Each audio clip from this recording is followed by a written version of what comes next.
ఈ నెల 18న బంద్కు పిలుపునిచ్చారు మావోయిస్టులు. నేషనల్ పార్క్ ఎన్కౌంటర్తో పాటు పూజారి కాంకేర్లో జరిగిన ఎదురుకాల్పుల ఘటనకు నిరసనగా దంతెవాడ సూక్ష్మ జిల్లాలో బంద్ పాటించాలని పిలుపునిచ్చారు.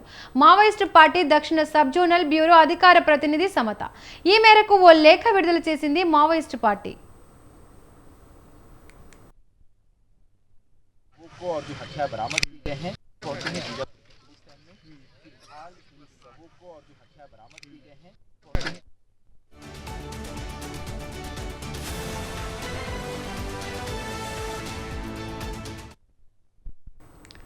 సమస్యలపై చర్చించేందుకు ఈ నెల 9న అడవిలో అన్నలు ప్రజలతో సమావేశమైన విషయాన్ని ఇద్దరు ఇన్ఫార్మర్ల ద్వారా పోలీసులు తెలుసుకున్నారని వెల్లడించారు సమత. వెంటనే వందలాదిగా రంగంలోకి దిగిన భద్రతా సిబ్బంది నక్సల్స్ ను చుట్టుముట్టారని తెలిపారు. హోరాహోరీగా సాగిన ఎదురుకాల్పుల్లో 12 మంది మావోయిస్టులు చనిపోగా మరో 19 మందిని ఎన్కౌంటర్ చేసినట్లు ఆరోపించారు ఆమె.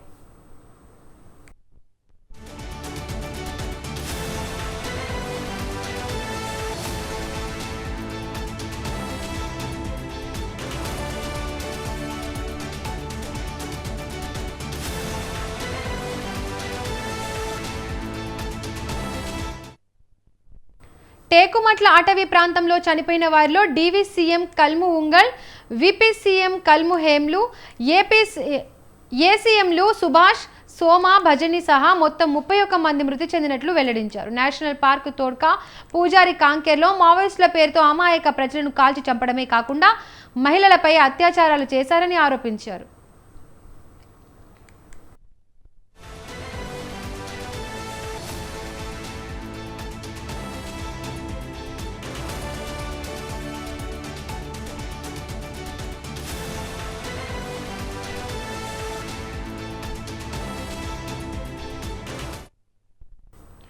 ఆపరేషన్ కగార్ అంటూ ప్రభుత్వం జరిపిన మరణకాండకు నిరసనగా ఈ నెల 18న దంతెవాడ సూక్ష్మ జిల్లాలో బంద్ పాటించాలని పిలుపునిచ్చారు నక్సల్స్. సామాన్య ప్రజలతో పాటు ప్రజాస్వామ్యవాదులు, మేధావులు, ప్రజా సంఘాలు కలిసి ఈ బంద్కు మద్దతు తెలపాలని పిలుపునిచ్చారు. మావోయిస్టు పార్టీ దక్షిణ సబ్ జోనల్ బ్యూరో అధికార ప్రతినిధి సమత